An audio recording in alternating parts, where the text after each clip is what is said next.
పూసి దేవుడు నీరు పోయలేదని నెత్తురంత ధార పోసి పెంచడమే పాపమా?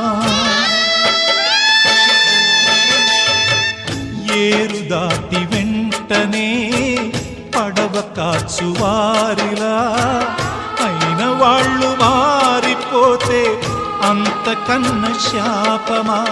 నిన్నే తమ దైవమని కొలిచిన వారేనా యముడై వేధించకని నిన్ను వెలివేసేనా?